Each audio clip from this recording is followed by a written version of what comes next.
Bonsoir, bienvenue dans cette nouvelle émission, le kiosque, avec toutes nos excuses, puisque la semaine dernière, nous n'avons pas pu traiter de l'actualité, puisque avec tout ce qui se passait en Martinique, les embouteillages singulièrement, on ne pouvait pas, tout le monde ne pouvait pas rejoindre Zoc Télévision, et puis c'était peut-être un peu compliqué. Donc voilà, toutes nos excuses. Donc pour avoir loupé ça, on a reçu plein d'appels. Qu'est-ce qui se passe? Pourquoi vous n'êtes pas à l'antenne? Ben voilà, c'était ça la raison. Ce soir, nous recevons Monsieur Christian Chalut. Bonsoir, bienvenue à Zoc Télévision. Parce que nous allons parler de quelque chose où on m'aurait dit que c'est votre dada. On va parler du Bibidome. Et on m'aurait dit que si vous avez besoin de quelqu'un qui connaît le Bibidome, Monsieur Chalut connaît cette histoire. Cette institution. Et nous avons avec nous Michel Bouanchy, le patron de justice, le rédacteur en chef. De justice. Il n'y a pas de patron au bord du gaulliste.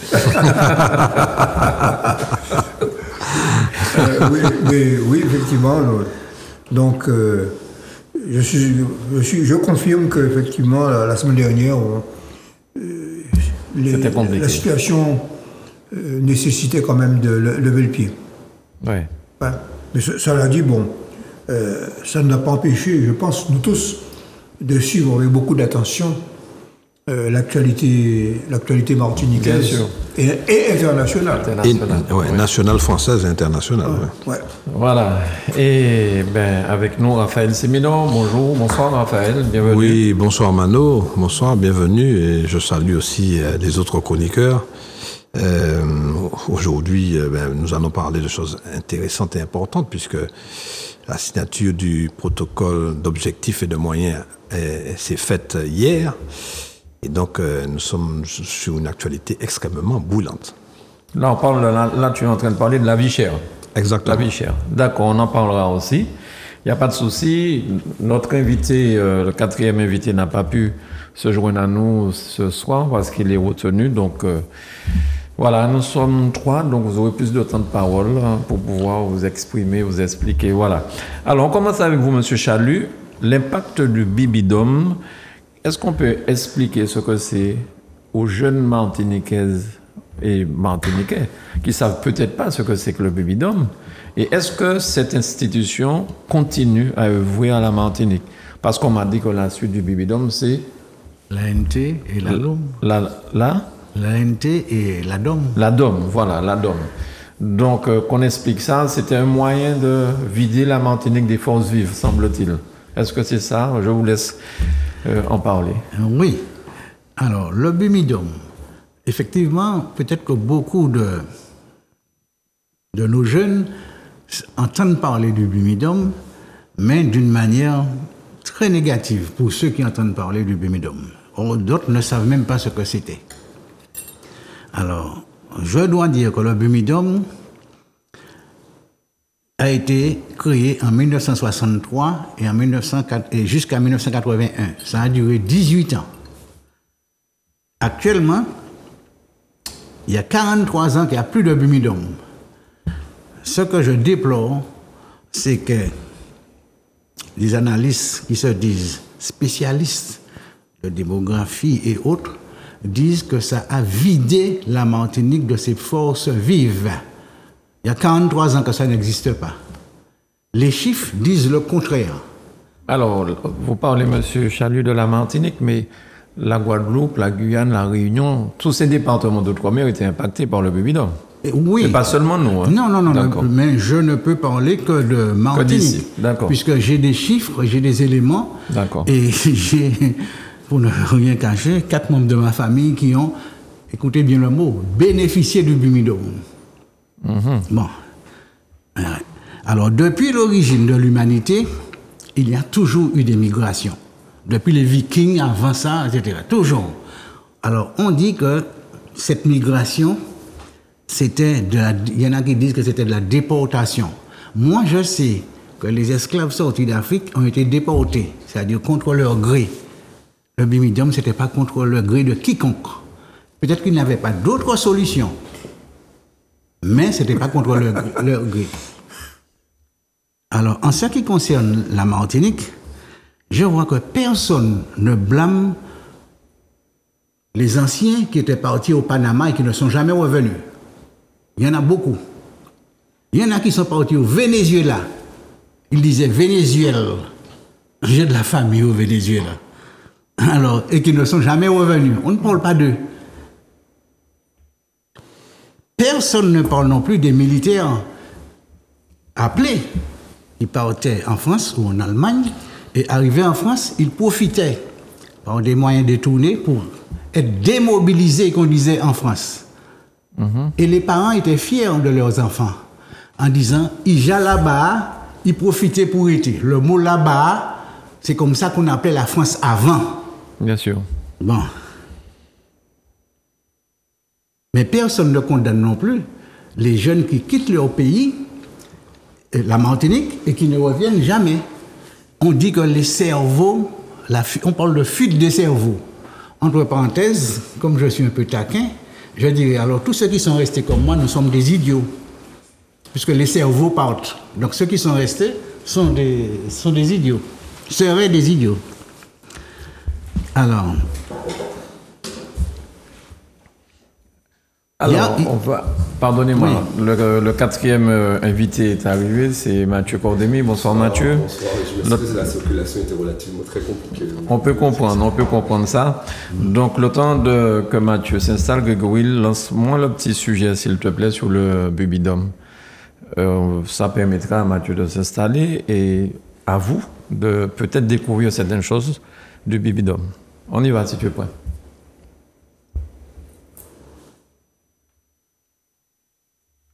Bon, apparemment, il n'est pas prêt. Bien. Cette structure organise la migration des jeunes actifs d'outre-mer vers la métropole. L'objectif, éviter toute explosion sociale et dans le même temps, neutraliser cette jeune génération qui pourrait se mobiliser pour l'indépendance. La publicité leur vante la France comme un pays de cocagne. Tous croient en un avenir meilleur.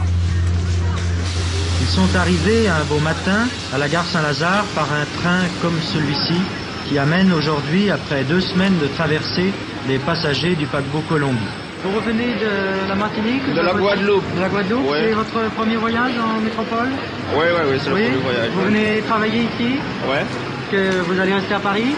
Oh, ça, je ne sais rien encore. Hein. C'est votre premier voyage en métropole? Oui, mon premier voyage. Vous venez travailler ici? Oui, je suis venu au stage pour la FEA. Vous venez des Antilles, de la Martinique ou de la Guadeloupe? Oui, je viens de la Martinique, de Bicos. Oui? Oui. Vous allez rester à Paris? Oui, je l'ai voulu.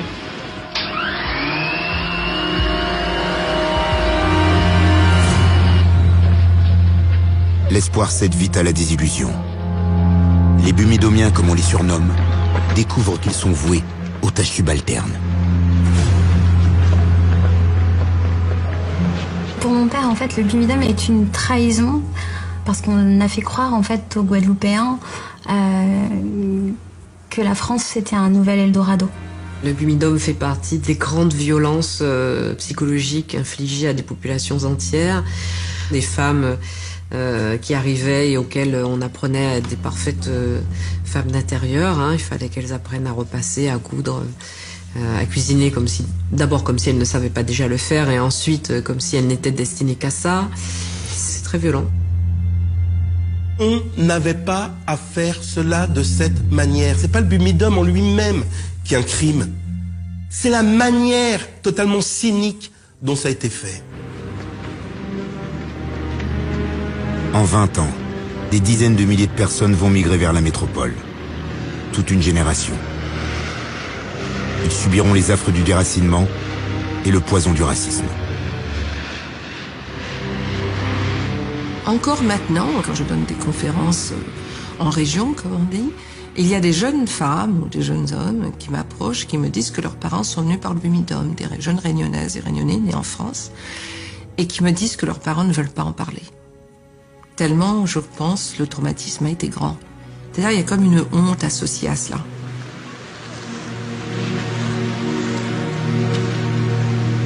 Dans les années 60, la France gère ainsi les débris de son empire. Malgré ce néocolonialisme d'un autre âge, le temps de la répression sauvage semble bien révolu. cruelle illusion. En mars 1967, à Djibouti, la foule réclame l'indépendance. La France réprime et plusieurs manifestants sont tués. 3 mois plus tard, c'est en Guadeloupe que se produit l'un des derniers crimes coloniaux. À Pointe-à-Pitre, en mai 67, les ouvriers du bâtiment réclament une augmentation de salaire. Une émeute éclate. Comme à Djibouti, les affrontements ressemblent à des scènes de guerre. La police tire dans la foule. Il y a plusieurs morts.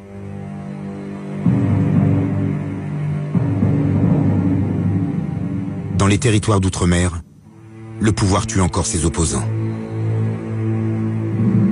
Terrorisées, les familles des victimes se murent dans le silence. Comment on peut avoir l'envie d'aller justement venir se plaindre de la mort d'un des membres de sa famille aux mêmes gendarmes qui nous ont tiré dessus auparavant. Donc il y a beaucoup de corps qui ont été enterrés par les familles. Et l'idée c'était, on se tait pendant des dizaines et des dizaines d'années sur ces événements pour ne pas que nos familles soient impliquées en fait dans une histoire d'indépendance de la Guadeloupe. On ne sait pas le nombre de cadavres. Du côté officiel, c'est 7. Du côté des Antillais, c'est 67, voire 87. C'est flou. Mais tout ce que l'on sait, c'est que cette date fondatrice, qui aurait dû être une tâche sur la France, puisque c'est la France, a été occultée. Les événements de mai 67 attendront des décennies pour être révélés et reconnus. Aujourd'hui encore, ces crimes hantent les Guadeloupéens. Une fresque commémore enfin cette tragédie.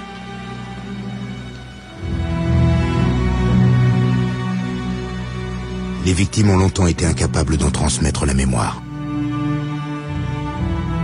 Vous savez, lorsque vous êtes méprisé, je ne suis pas sûr que vous voulez raconter ça aux générations d'après. Parce que c'est une blessure.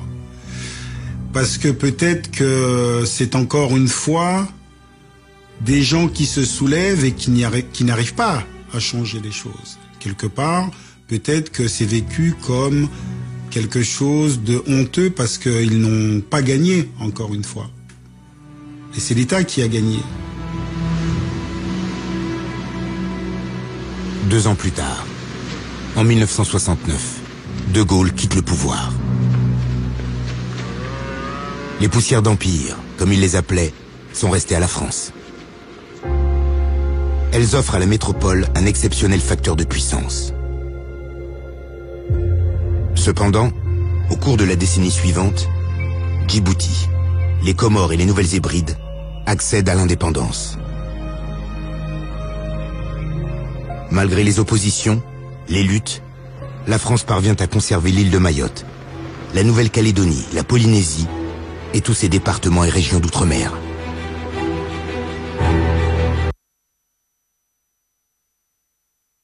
Reportage de France 2, c'est pas... Donc voilà. Je vais poser la question à tout le monde, est-ce que vous avez connu le Bébidome? Mais ce que j'entends là, apparemment, vous n'êtes pas totalement d'accord sur ça, apparemment. Ah non. D'accord, mais on va poser la question à chacun, ce qu'il pense du Bébidome. Ils n'ont peut-être pas le même souvenir que vous. Vous terminer, mais en fait, d'accord, non, mais vous allez parler, il n'y a pas de souci. Michel, tu as connu ça, le Bébidome? Oui, j'ai connu le Bébidome parce que je dirais même que mon entrée dans le militantisme politique et étudiant date à peu près de cette époque. Le Bébidome a un acte de naissance particulier. C'est l'effet... Il est né en 63. Hein. Bon, c'est une décision de Michel Debré, le premier ministre de De Gaulle. Hein. Et Michel Debré, Réunionnais, je crois. Non. Michel Debré, non. Michel Debré a été à un moment donné député de la Réunion, précisément contre Paul Vergès, le père d'une des intervenantes que tu viens de voir. Françoise Vergès. Bon.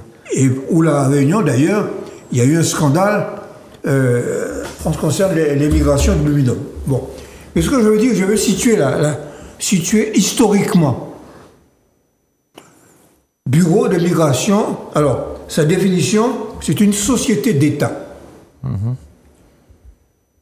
Avec une personnalité civile et dotée de l'autonomie financière. Bien. Placé sous la tutelle du ministère des Dom-Tom à l'époque, on disait Dom-Tom. Ok? Bon. Et du ministère de l'économie.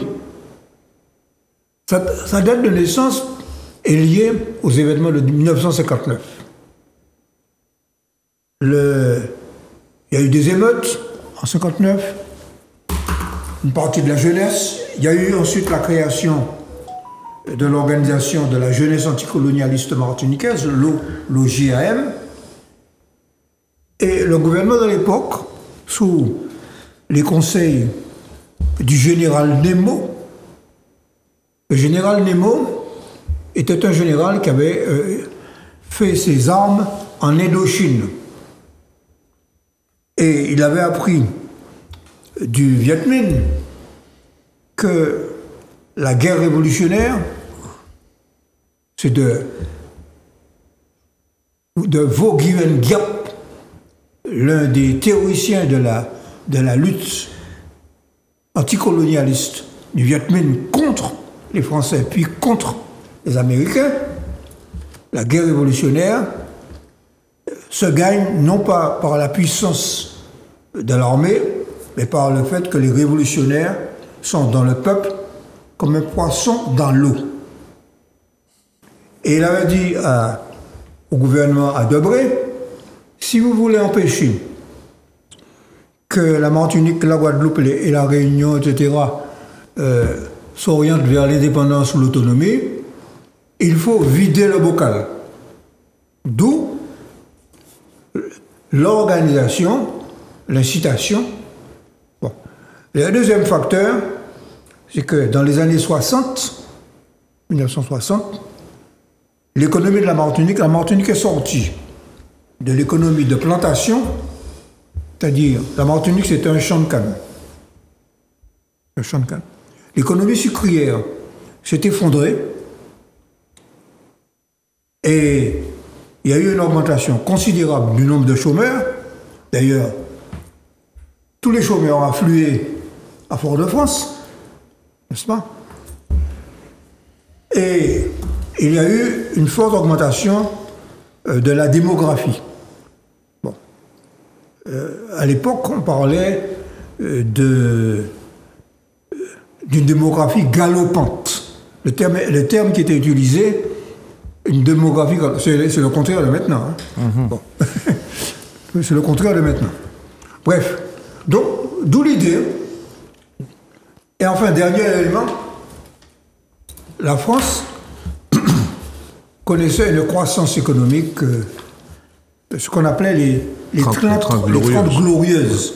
Et ils avaient besoin de main-d'œuvre. Avaient besoin de main-d'œuvre. Donc, il y avait besoin de la main-d'œuvre dans les hôpitaux, dans les PTT, à Renault. Il y a beaucoup d'Antillais qui ont travaillé à Renault, oui, n'est-ce pas? Bon, par conséquent, d'où l'organisation de l'émigration. Voilà ce que je veux dire pour le moment. Pour vider le bocal. Alors, Raphaël, oui, je confirme tout ce qu'a dit Michel. Personnellement, j'ai eu plusieurs membres de ma famille et de mes amis qui sont partis dans les années 70 en France par le Bumidum. Mais contrairement à ce que disait notre ami Christian Chalut, dès qu'ils ont pu revenir, ils sont revenus. Pourquoi? Parce que la France, évidemment, ils y étaient partis pour trouver leur pitance, pour éduquer leurs enfants, pour en avoir et pour les éduquer, bien sûr, parce qu'il n'y avait aucune possibilité, aucune perspective en Martinique. Donc ils sont partis, mais ils sont tous revenus. Ils travaillaient au PTT. Donc ça veut dire que ce n'était pas l'Eldorado pour nos compatriotes, très clairement. Et comme le disait Michel tout à l'heure, il ne faut pas oublier comment le Bumidum a été créé en 1963 dans un contexte particulier. On sortait de la guerre d'Algérie. La France avait effectivement s'était opposé à l'indépendance de l'Algérie et n'avait pas envie de perdre les derniers débris, ou en tout cas de son impérialisme extraordinaire développé sur l'ensemble des territoires du monde. La France voulait garder. La preuve, c'est que regardez aujourd'hui comment la France se bat pour comment dire, la Nouvelle-Calédonie, la Kanaki. La France se bat pour ne pas perdre la Kanaki. Pourquoi? Parce que certains disent, et ils ont raison, que c'est le seul pays du monde où le soleil ne se couche jamais. La France est la deuxième puissance maritime mondiale grâce à ces confettis de l'impérialisme français, c'est-à-dire sur tous les océans, l'océan Atlantique, l'océan Indien et l'océan Pacifique. Donc c'est extrêmement important pour cette France-là. N'oublions pas que 80-90% de la biodiversité française se trouve dans les Outre-mer. Tout à fait. Tout ça fait que la France est une puissance aujourd'hui, probablement la 5e ou la 6e puissance du monde, grâce à ces Outre-mer. Et c'est pour ça que quand on dit, oui, nous sommes les danseuses de la France, les Outre-mer sont les danseuses de la France. Évidemment, je m'érige contre ça. Nous sommes tous, enfin en tout cas nombreux, à s'élever contre ça. Vent debout contre ce genre d'assertion. Alors, n'oublions pas, donc, émeute de 59, on tue trois jeunes Martiniquais, 15 ans, 19 ans, 20 ans. Grosses émeutes, exactement comme ça se passe aujourd'hui, sauf qu'il y a eu un mort. Mais là, à l'époque, il y a eu 3 morts. 3 morts tués par les CRS, dont on n'a pas voulu. Et jusqu'à maintenant, on n'en veut pas, parce qu'on a cette réminiscence, ce souvenir de ces 3 jeunes qui ont été tués gratuitement, parce qu'ils étaient dans des émeutes, mais parce qu'ils n'avaient pas de perspective. Mais aujourd'hui, nous sommes dans la même situation, 60 ans après. Plus de 60 ans après, dans la même situation, où des jeunes n'ont pas de perspective. C'est pas un hasard, ce qui se passe aujourd'hui ici. Donc, 59.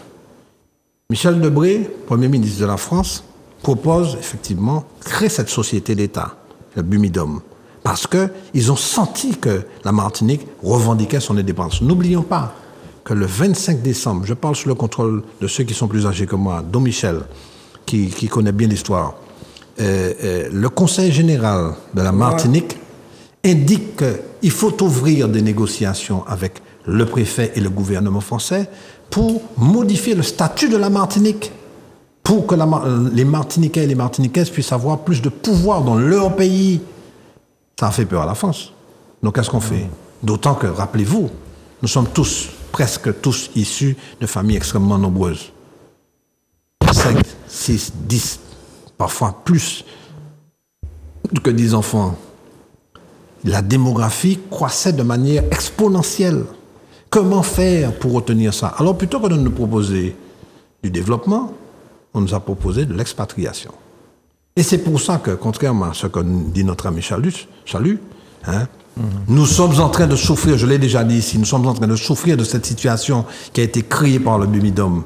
Parce que nous avons perdu, il y a 200 000 personnes qui sont parties, nées en Outre-mer, en 20 ans, entre 1963 et 1982. 200 000. Comment peut-on remplacer 200 000 personnes qui sont parties? Je parle des Outre-mer en général. En Martinique, ça a été quelque chose, j'ai un chiffre de 43 000, mais ce n'est pas ce chiffre-là. 43 000 par le Bumidum. Mais le mouvement créé par le Bumidum a fait que d'autres sont partis sans le Bumidum. Et ils sont aussi nombreux, voire plus que ceux qui sont partis par le Bumidum. Donc ça a été une hémorragie démographique pour nous. Comment fait-on pour remplacer tout ce monde qui est parti? Je dirais même 100 000 personnes.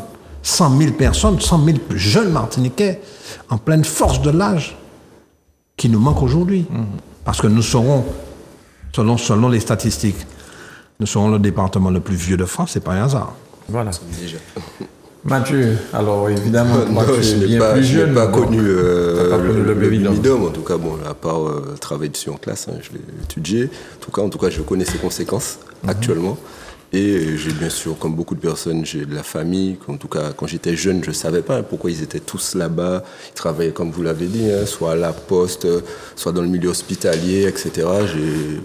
J'ai beaucoup d'oncles qui sont là-bas, qui ne sont pas revenus malheureusement. Et là, effectivement, on connaît actuellement les causes du bumidum, avec une population à 349 000 habitants. Les chiffres ne sont pas clairs, parce que dans tout ce que j'ai étudié, chaque fois, j'ai eu des chiffres différents. Peut-être que mes collègues ici ce soir ont des chiffres plus précis, mais les chiffres varient avec des fourchettes extrêmement grandes. Et Raphaël a dit 40 000, 50 000, mais des fois, on parle de 100 000, 150 000, voire de 200 000 des fois. Donc c'est vrai que peut-être qu'on a du mal à évaluer vraiment entre les chiffres officiels et ce qui s'est vraiment passé, mais c'est vrai que c'est une conséquence catastrophique pour nous actuellement. Et tu l'as rappelé, hein, nous sommes normalement le département français avec le territoire, en tout cas français, avec le plus de personnes de plus de 60 ans actuellement, déjà, selon les chiffres. Nous sommes à 349 000 habitants, donc ce sont des chiffres vraiment effrayants. Et durant ces 20 dernières années, chaque 5 ans, on perd environ 20 000 personnes. On a un sol mégatoire déficitaire, donc c'est vrai qu'il y a de quoi être très inquiet à ce niveau-là, au niveau des politiques publiques et de l'avenir de notre pays. En tout cas, il y a des choses à mettre en place en urgence. Alors, M. Chalut, apparemment, vous n'êtes pas du tout dans cette position-là. Non. C'est pas que je ne sois pas dans cette position, c'est que ça confirme ce que je sais. C'est-à-dire qu'il y a une propagande négative qui est faite sur le bumidum, mais en réalité, ce n'est pas le bumidum qui est touché. Le bumidum, c'est une institution. Ce sont nos compatriotes, nos frères et sœurs qui sont salis et qu'on traite on dit que ce sont des traîtres. Ils ont trahi la nation, ils ont ceci, ils ont fui, ils n'ont pas. C'est ça qui se dit. Si bien qu'ils ont honte. Qui est-ce qui dit ça? Écoutez-moi. Je ne vais pas citer de nom, mais quand on voit dans un journal France Antille quelqu'un qui a un grade de sénateur aujourd'hui parle de non à l'immigration, une histoire douloureuse, et comme vous n'avez pas de chiffres là, elle annonce 16 850 Martiniquais partis par le bumidum. C'est ce qu'elle annonce. Hein? Elle, donc, vous parlez de la sénatrice actuelle. Actuellement. Je ne l'attaque pas. Mais non. Ce sont ses propos. Nous ne sommes pas là. Ils sont dans la presse. Et que tout le monde peut avoir. Si vous n'avez pas de chiffres, il y a des endroits où les chiffres existent. Autre chose. Dans le même article, le même journal, elle parle d'abomination et elle dit qu'on ne parle pas de toutes les jeunes filles qui se sont suicidées en France. Mais elle ne sait pas, parce qu'elle est peut-être plus jeune que moi, que quand on a ouvert le prix unique à Fort-de-France, 2 ans après, on a ouvert Libre Service Marsan. Et on vendait un produit pour détacher les vêtements. Rubigine. Ce produit s'appelait Rubigine. Oui. Les jeunes filles, quand elles étaient enceintes en Martinique, elles en absorbaient. Vrai ou pas? On a interdit ça en Martinique. Mais quel est le rapport avec le bumidum? Quand elle dit qu'il y a beaucoup de Martiniquaises se sont suicidées en France, ici aussi, il y avait des suicides. Et peut-être plus. Puisqu'on a interdit un produit. Mais elle n'a pas dit que les jeunes filles se sont suicidées par rapport au bumidum. Non, alors... Non, mais j'essaie de comprendre. Si, c'est ce que je vais vous laisser la coupure d'un journal. Alors, malheureusement, je n'ai pas pu continuer tout de suite, mais lui, Branchi, il a dit des choses que j'avais l'intention de dire. Qu'effectivement, après la guerre 39-45, la France avait un grand, ainsi que le collègue d'à côté, avait un grand besoin de main-d'œuvre pour se reconstruire. Or, il n'y avait pas la communauté économique européenne, mais il y avait des Français avec une carte d'identité qui n'avaient pas besoin de permis de séjour, de durée de 6 mois. Donc, on a dit à ces gens-là, au fait, le sucre ne fonctionne plus chez vous. Hein? Vous êtes tous en chômage. À l'époque, la limite de scolarité, c'était 16 ans. Donc, les gens... c'était 14 ans au départ, et après, c'est passé à 16 ans. Les gens avaient un peu le niveau certificat d'études pour la plupart, puisqu'il fallait passer un examen pour entrer en 6e. Après 2 échecs, vous alliez en fin d'études. Et à 14 ans, vous alliez au certificat d'études. C'était comme ça le système. Mais que voulez-vous quand on dit que les emplois subalternes, j'ai entendu ça. Quelqu'un qui a un niveau de certificat d'études et qui a un emploi de brancardier à l'hôpital en France, il est pratiquement fonctionnaire. Il vient en congé administratif. Ce que seuls les fonctionnaires à 40% de Martinique avaient pour partir en France avec leur famille. Maintenant, ils ont droit au congé bonifié, que ça s'appelle. Ils viennent 2 mois régulièrement passer des vacances avec leur famille. Donc, je ne vois pas quelle honte qu'il y a à être au PTT en France et à tenter de revenir c'est le collègue qui a dit qu'il connaît qu'il y a des OPTT qui sont revenus. Mais quand ils reviennent, ils ont les 40%. Hein. C'est pour ça qu'ils essaient de revenir. Hein. Parce qu'il faut dire la vérité, ce n'est pas un malheur que de partir par le Bumidum. La France avait besoin de main-d'œuvre, il y avait une main-d'œuvre facile, du niveau, il faut reconnaître. Je ne vois pas de quoi me moquer de mes frères et sœurs. Hein, je dis à Martinique. Camarade Charles, tu imagines bien que nous ne sommes pas d'accord du tout avec ce que tu dis là. Hein. Mais pas du tout. Hein. Alors, je voulais terminer. Non, mais franchement, je te laisse terminer, mais on ne peut pas partager ça. Je confirme que la décolonisation en Afrique et en Orient avait fait que la France n'était plus parmi les plus grandes puissances mondiales. Il ne restait que les Outre-mer. Et la déroute, je dis bien la déroute en Algérie, fut la déroute de la France en Algérie, la guerre. L'accession à l'indépendance d'un peuple souverain. Oui, enfin, pour les Français, c'était une déroute. Pour les Français, je m'en fous, moi. Alors, résultat, ils avaient peur de perdre un tremplin, qui était les Antilles. Monsieur Chalut, pardonnez-moi. Oui. Est-ce que vous avez entendu parler de l'affaire du Bumidum avec les Réunionnais?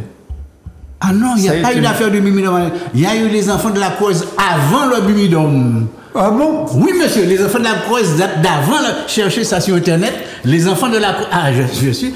Excusez-moi, je n'ai pas un bac plus 7 en Bumidum, mais je m'y connais, parce que je l'ai vécu dans ma chair. Vous étiez à La Réunion? Non. Non, ici, d'accord.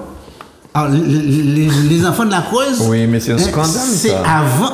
Alors, on dit que c'est un scandale, mais on ne dit pas que c'était des enfants qui étaient abandonnés ou orphelins, qui étaient dans un effort. Je ne dis pas qu'on les a sauvés. Monsieur Charles, on ne les a pas enlevés de leurs parents. Les parents les avaient abandonnés. Si je comprends bien, tu es presque en train de nous dire les bienfaits de la colonisation. Ce n'est pas une colonisation. Non, si je comprends bien. Ce n'est pas une colonisation. Les Français sont venus civiliser. Je n'ai jamais dit ça. Je parlais du Bumidum où les gens étaient candidats et volontaires pour aller au Bumidum. Je ne sais pas si tu te rends compte de ce que tu avances là. Je n'invente pas, je donne des éléments. Non, mais ça se passait à la rue Garnier, à la rue Papin Dupont, où on est s'inscrivant. Plus personne ne dit ça, ce genre de choses. Parce que c'était pour eux une manière de se cacher d'une révolution qui n'a jamais eu lieu. Alors, as-tu réfléchi ils mettaient ça sur le dos du Bumidum. Attends, écoute-moi. As-tu réfléchi sur la déception des nouveaux départements d'outre-mer, 1946, 13 ans après, puisque nous avons des événements de 1959, les jeunes qui sont toujours en déshérence, en désespoir, qui n'ont pas de perspective. Il y a le problème, effectivement, il y a l'exode rural sortant des communes pour aller vers Fort-de-France pour trouver de quoi vivre et ne trouvant pas de quoi vivre. Heureusement qu'il y a eu un Aimé Césaire pour accueillir tout ce monde-là et puis permettre à ces gens de s'installer puis leur donner un espoir, un semblant d'espoir. Parce que la France n'a jamais proposé de développement à la Martinique, jamais. La France a voulu simplement faire de nous un territoire de comptoir, c'est-à-dire de consommation, faire venir dans ce système de l'exclusif.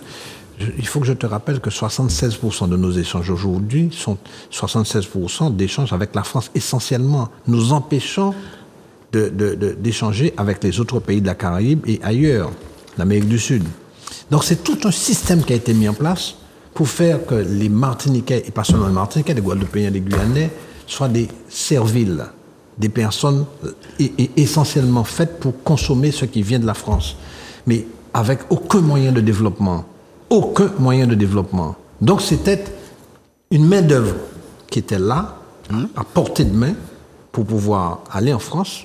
Michel parlait des 30 glorieuses, c'est-à-dire après la guerre, il y a eu tout un développement de la France jusqu'en 1974. Jusqu'en 1974, je te rappelle, c'est le choc pétrolier. La France a des idées, pas de pétrole, mais des idées.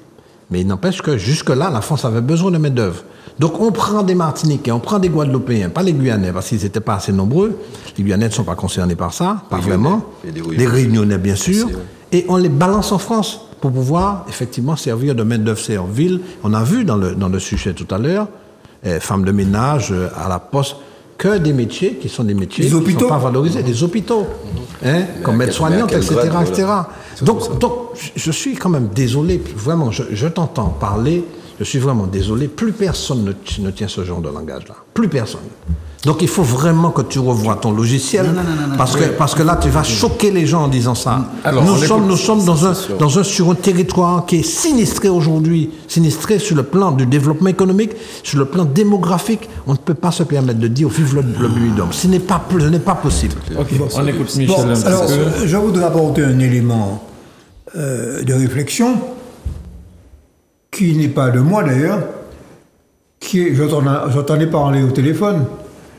C'est le démographe Claude Valentin Marie qui a réalisé 2 études qui s'appellent MFV, Migration, Famille, Vieillissement. Elle a fait une première vague en 2010, et même avant, en 2007, et une deuxième vague il y a 2023. Bon.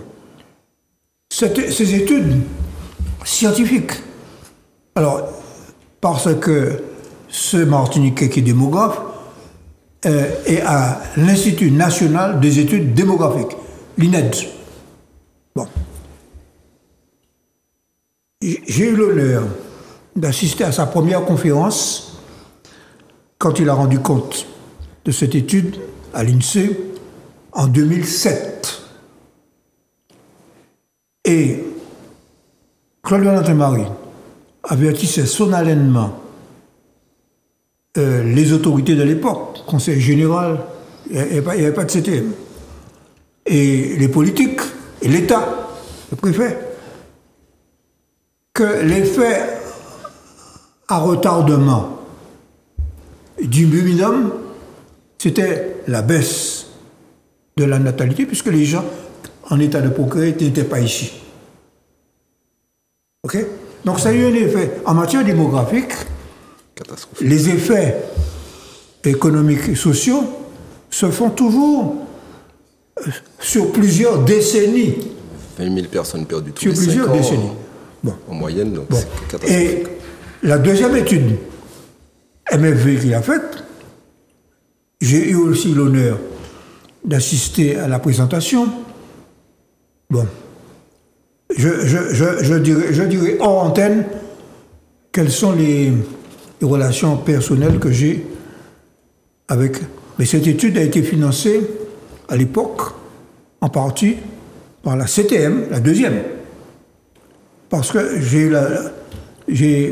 eu la chance de pouvoir présenter M. Claude Valentin Marie au président Marie-Jeanne. Et nous avons financé en partie, à égalité entre la préfecture et la CTM, cette étude, qui nous permet... Tu as dit la deuxième CTM, j'ai cru que c'était celle présidée par le Tchémi en ce moment. Il a voulu dire la première CTM. Tu as voulu dire la première CTM. C'est celle de Marie-Jeanne, la première CTM. La première CTM. C'est ça, et tu as dit la deuxième. La deuxième mandature de... La deuxième... La deuxième étude... La deuxième étude MFV a été financée par la mandature Marie-Jeanne. Oui, mais les conclusions, Les conclusions, en gros. Les conclusions, c'est que, en gros, migration, c'est que les migrations modifient les comportements, etc. Et que la principale conclusion sur l'immigration, c'est que de plus en plus de gens n'ont pas de parents, n'ont pas de jeunes pour s'occuper des parents, des gens âgés. Autrement dit, beaucoup de gens âgés ici, les enfants sont en France. Deuxième chose, famille. La famille, c'est que les familles diminuent du nombre d'enfants, et par conséquent, il y a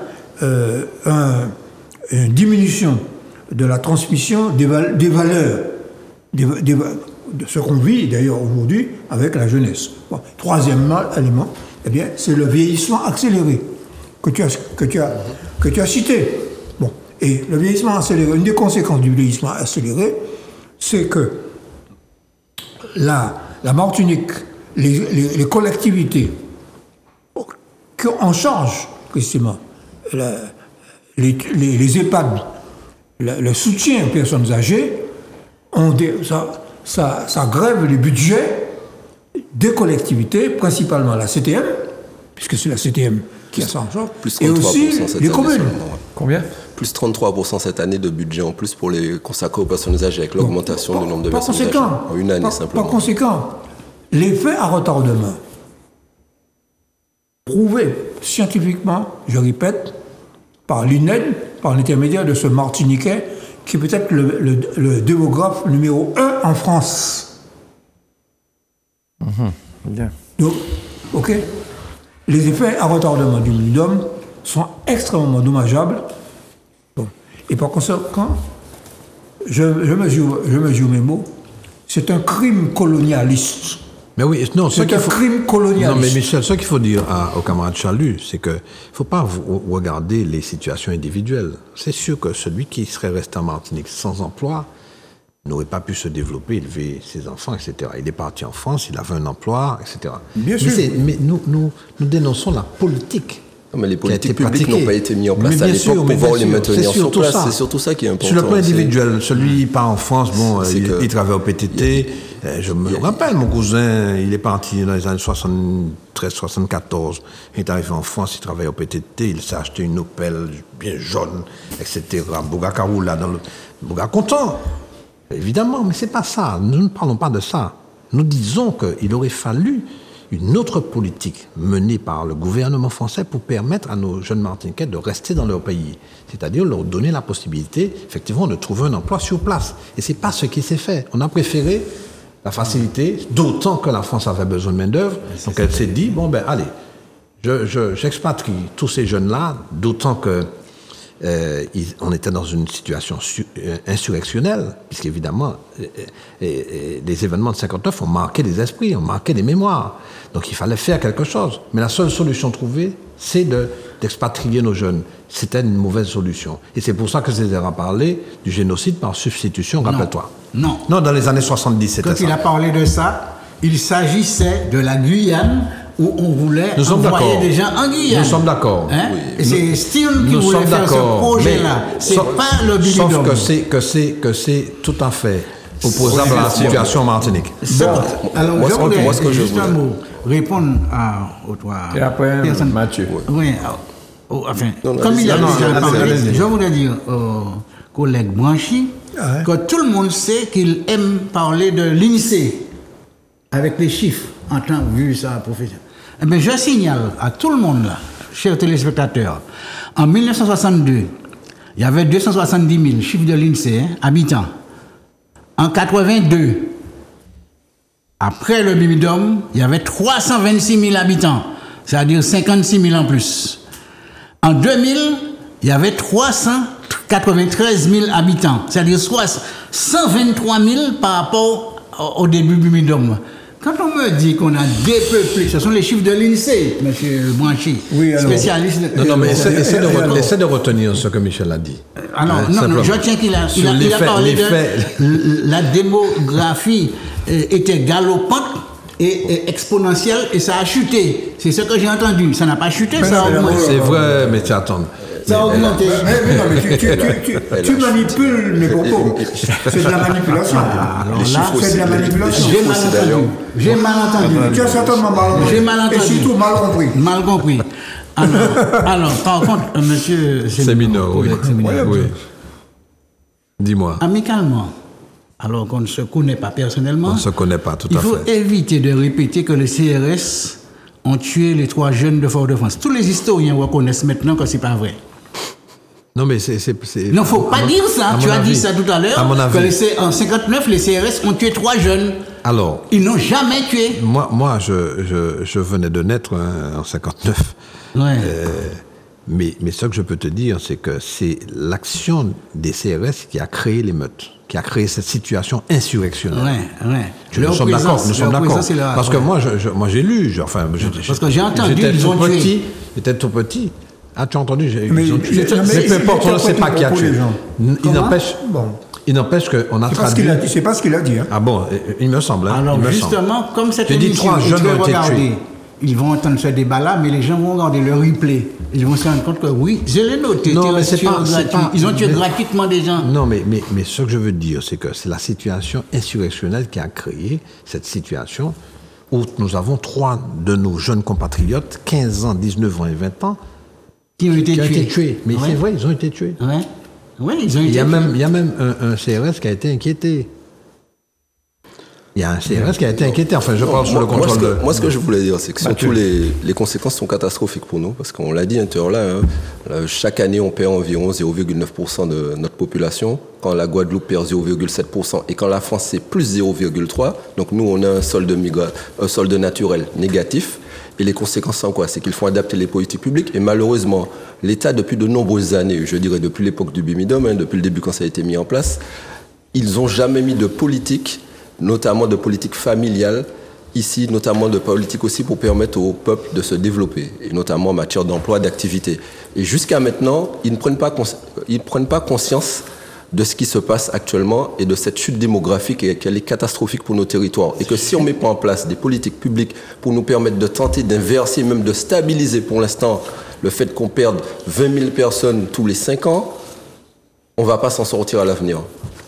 Il faut vraiment permettre ce quoi. Et ce qu'a entamé d'ailleurs, par exemple, la collectivité territoriale en mettant en place, mais c'est l'une des actions, même si certaines personnes peuvent trouver que c'est une goutte d'eau, mais en mettant la maison de la Martinique en place, en permettant 300 familles martiniquaises de venir s'installer. Dedans, on retrouve des médecins, des docteurs en les aidant, les accompagnant, que ce soit professionnellement. Et ça, c'est important. Des gens qui veulent créer leur entreprise, créer de l'activité pour stabiliser nos jeunes, parce qu'il faut déjà réussir à stabiliser cette population en Martinique et après espérer que cette population va pouvoir augmenter à l'avenir. Alors, génocide par substitution, ce qui a été prononcé tout à l'heure là, Césaire a dit ça, vous avez dit, en parlant de la Guyane. Il a dit ça à l'Assemblée nationale quand Olivier Stern voulait faire venir des Monks. Des Monks. Non. Des Asiatiques. Pas des Monks. Non. Des Européens qu'il avait dit à l'époque. Les Monks sont venus après. Les Monks sont effectivement venus. Les Européens que Stern voulait faire venir, ça a échoué parce que Césaire a barré la route à ça. OK? Et oui, c'est Césaire qui, par ses propos, ont empêché ça. C'est Stern qui avait sorti ça. Eh oui. Tandis que les Monks sont venus bien après. C'est incroyable cette manière de raisonner. Hein. Ah, mais ce sont des faits. C'est parce que Césaire a tenu ses propos que c'est lui qui a barré la route. Non, il n'a pas barré. Il n'a pas barré. Quand même. Alors, juste un petit mot. Pas les Monks, les Européens. Juste un petit mot. On n'avait pas un petit mot. Camarade Charles, toi qui aimes les chiffres de l'INSEE notamment, ce que je peux te dire, c'est qu'il y a 10 ans, l'INSEE prévoyait que la Martinique aurait 400 000 habitants et plus. Ouais. Aujourd'hui, nous sommes à 349 000. Parce que nous perdons 4 000 chaque année. Alors, bien sûr, tu me diras, mais c'est pas le BIMIDOM, il n'y a plus de BIMIDOM. Mais sauf que, pour reprendre ton idée à toi, l'étude qui a été faite par le Martiniquais dont tu as parlé, effectivement, ce sont les conséquences de cette période où nos jeunes sont partis, justement.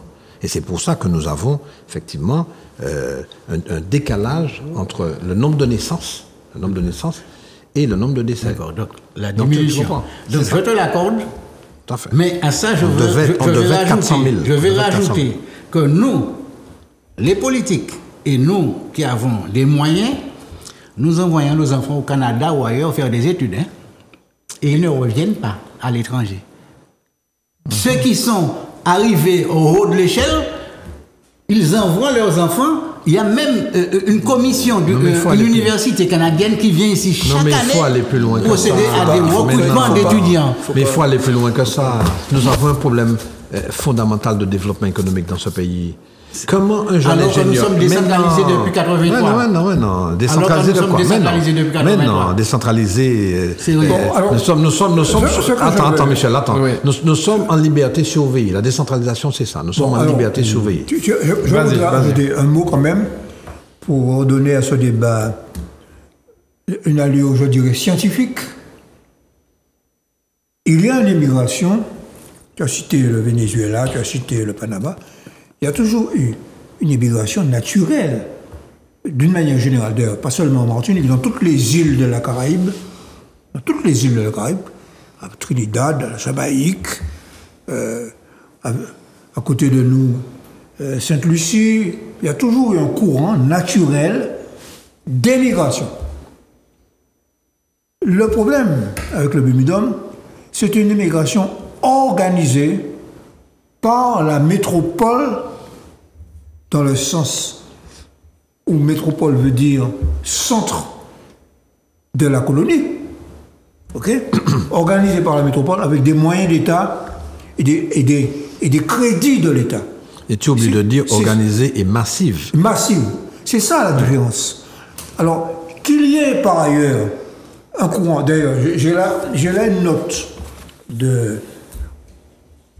Pendant la période du Bumidum, entre 1963 et 1981, il y a eu 70 000 personnes qui sont parties par le canal du Bumidum. Mais il y a eu, dans les départements d'outre-mer, 157 000 migrants, autrement dit. Il y a l'émigration du Bumidum et puis il y a l'émigration naturelle. Bon. Et les chiffres, alors, les chiffres qui sont donnés par le ministère de l'Outre-mer aujourd'hui, il y a eu 16 562 personnes qui sont parties par le Bumidum en Martinique et 15 580 pendant cette période dans la Guadeloupe. Mais le problème, c'est que ce sont la partie jeune, et notamment, et en plus, une majorité de femmes. De femmes. Ah oui. Et c'est ce qui a creusé le déficit des naissances, qui a maintenant un effet à retardement sur la natalité et sur la population de la Martinique. C'est ça. Bon, donc, par conséquent, d'une manière générale, il y a eu beaucoup de gens qui sont partis à cause de la situation économique désastreuse de chômage et de sous-développement de la Martinique. Mathieu. Non, moi je voudrais juste simplement ajouter, parce que j'ai entendu qu'on laisse faire tous nos jeunes partir, en tout cas ceux qui ont les moyens, enfin leurs jeunes partir. Je voudrais juste rappeler, peut-être que ce monsieur ne sait pas ça. Est-ce que vous savez qu'il y a 2 ans qu'on a ouvert l'INSA en Martinique, notamment ils sont au lycée Schellcher, et qu'il y a 60 jeunes, qu'il y en a 30 en première année, 30 en deuxième année, il y en a qui viennent de toute la France, voire même qui viennent de nos frères et sœurs des pays de la Caraïbe et qui font des études d'ingénieur ici pour la première fois. Et c'est ces politiques publiques-là qu'on met en place qui permettent de stabiliser notre population et de faire venir aussi des gens. Quand nos élus travaillent pour mettre en place le cyclotron, c'est pas simplement pour mettre un matériel qui permet de faire des recherches contre le cancer, mais c'est pour permettre aussi à des jeunes, pas seulement de se soigner, à certaines personnes de se soigner pour lutter contre le cancer, mais permettre à des jeunes martiniquais de venir faire de la recherche, travailler, les stabiliser ici. Quand nos élus travaillent pour pouvoir mettre en place, faire en sorte que l'école de médecine, qu'on puisse aller au-delà de la 2e année et qu'on puisse aller à la 3e, 4e, voire qu'on puisse terminer son cursus en Martinique, c'est stabiliser nos jeunes Martiniquais, c'est permettre à d'autres personnes, frères et sœurs de la Caraïbe ou de l'Hexagone, de venir faire de la recherche en Martinique. Et c'est pour ça d'ailleurs qu'ils ont installé le cyclotron, l'un des plus modernes de l'ensemble des Amériques. C'est pour ça. Et ce sont ces politiques publiques-là qui sont mises en place qui permettent de lutter contre cet exode démographique-là. Mais il ne faut pas dire que personne ne fait rien. Loin de là. De parler de l'engagement qu'on demande aux étudiants en médecine. Oui, bien sûr, de venir revenir. C'est ça. Ouais. C'est ça. Et là, par exemple, la collectivité territoriale, il n'y a pas longtemps, ils ont signé des conventions avec 30 jeunes qui sont en études de médecine et qui devront revenir et travailler dans leur pays. 30 jeunes. C'est ça. Ce n'est pas rien. Et c'est très important. Quand on sait qu'ici, on retrouve beaucoup de déserts médicaux dans beaucoup de communes, notamment au niveau des spécialistes. Alors, certaines personnes parlent de grand placement. Est-ce que c'est ça qui était prévu à l'époque lorsqu'on a installé le Bumidum? Est-ce que c'était ça? Faire partir les jeunes, les Martiniquais? Oui, ça a été expliqué de manière très simple. Il y a eu un rapport qui a été fait sur ça. Par Michel Debré lui-même. Ouais. Michel Debré lui-même. Et ensuite par un ministre de l'Outre-mer qui s'appelait Pierre Mesmer. Pierre Mesmer a expliqué que si on veut résoudre le problème des revendications identitaires autonomistes dans l'outre-mer, eh bien, il faut faire de ces pays-là des colonies de peuplement. D'ailleurs, c'est de cette époque que date le peuplement de la Nouvelle-Calédonie. Et pareillement, aussi, cette tentative... Alors, le peuple martiniquais a quand même résisté parce que nous étions quand même plus majoritaires dans notre peuple que les Kanaks. Les Kanaks étaient déjà minoritaires. Bon. Mais nous avons résisté. Mais il y a cette volonté, c'est une vieille politique coloniale qui consiste à faire on a voulu faire ce qu'on a fait en Algérie, une colonie de peuplement. C'est-à-dire installer une minorité suffisamment forte d'Européens pour s'opposer à toute volonté d'émancipation du peuple martiniquais. Bien. Alors, on va passer peut-être à un autre sujet, mais vous voulez rajouter quelque chose avant? Juste avant. Oui. Alors, je conforte ce qu'a dit Raphaël Séménon. Ceux qui voulaient revenir sont revenus. Je cite 2 noms célèbres en Martinique. Les autres, je ne peux pas les citer parce que je n'ai pas leur autorisation. Les célébrités en Martinique. Défunt Bernabé. Lequel? Luc Bernabé. Il est passé par le Bumidum. Avant de mourir, il a fait un article dans France Intégrité. Pierre Samo est passé par le Bumidum. Il l'a dit à plusieurs reprises dans des émissions à la télévision. Ils ont trouvé du travail en France. Après un certain temps, quand ils ont eu de la notoriété, ils ont décidé de rentrer au pays, travailler pour leur pays. Oui, alors. Et alors? Je confonds. Et alors? Ceux qui voulaient revenir, on pouvait revenir. Ceux qui pouvaient, voulaient et pouvaient. Autre chose, le documentaire qui a été présenté avant, qui passait sur Antenne 2 là, quand on dit que les gens, ils avaient des tâches subalternes, c'est le premier mot que j'ai noté. Mais j'ai expliqué que ce sont des gens, le Bumidum, le profil du Bumidomien, c'était quelqu'un qui était au maximum en 4e, 5e, peut-être 3e, pas plus de niveau scolaire. Alors? Quand voulez-vous que quelqu'un comme ça, voulez-vous qu'il travaille au ministère des Finances en tant que conseiller? Non, il va faire dans l'administration, il sera fonctionnaire dans l'administration. Mais oui, mais on dit ça avec un mépris. Il faut. Et puis, attendez. Par contre, je termine. Le documentaire est erroné parce qu'on parle on veut parler du Bumidum, hein? On parle des événements de Guadeloupe de 67. Le Bumidum, c'est pas mal, c'est bien avant. Donc il y avait déjà Bumidum. Quand il demandé ça à Pago. Pago a fait les événements de 67. Il était militaire en Guadeloupe à ce moment. Le Bumidum existait déjà. Oui. Bon, quand monsieur, le documentaire est orienté, on vous fait croire que c'est les émeutes de Guadeloupe. Ça peut être interprété ainsi, puisqu'il parle. Qu'est-ce que ça a à voir quand on parle de Bumidum, les émeutes de Guadeloupe, puisque le Bumidum existait déjà. Autre chose, notre célèbre. Le Bumidum a existé de 63 à 81. De 1963 à 1981. Mais on parle des émeutes de 67 en Guadeloupe. Mais 67, c'est à l'intérieur de la période 63. Mais c'est pas ça qui a fait créer le Bumidum. Mais non, c'est pas ça. Mais non, c'est pas ça. Mais si, puisque en Martinique, on dit que c'est les événements de 59. Je suis partiellement d'accord que les événements de 59 ont fait peur à De Gaulle quand il est venu ici au cours de son 2e voyage. Il est passé en Guadeloupe et puis il est passé en Martinique après. C'est à ce moment qu'ils ont décidé de chercher une solution pour calmer le jeu. Une espèce de soupape, c'est ça? De soupape. Bon, alors, donc c'était ça la solution, donc faire partir des jeunes Martiniquais. Leur donner du travail ailleurs. Okay? Oui, faire partir. Et dégonfler le système mais quand même, de chômeurs assis près de la rue. Si bien que, écoutez, les événements d'aujourd'hui, là, ce ne sont pas beaucoup de travailleurs qui sont là-dedans. Bref, on va en revenir tout à l'heure. Le célèbre les événements d'aujourd'hui, ce ne sont pas des travailleurs qui sont dedans. Ah, quand on est tous les jours, nuit et jour, à faire des barrages, c'est qu'on n'est pas en activité. Hein. Excusez-moi. C'est une parenthèse. C'est un autre problème. C'est une parenthèse. Donc, alors, notre célèbre, je dis bien célèbre, Lilian Thuram. Il a parlé là dans le commentaire. Si. Oui. Et il a dit que quand vous arrivez, vous êtes méprisé. Avant même d'être arrivé, vos compatriotes vous méprisent parce qu'on les appelle des bumidomiens avec un air dédaigneux. comme si on leur fait des reproches d'avoir bénéficié du Bumidum. Mais non. Personne ne fait aucun reproche. Non. Mais c'est une interprétation. Qu'il disait mais monsieur, vous faites des interprétations de certains propos. Nous sommes, comme l'a dit Sémino, c'est un système que nous critiquons.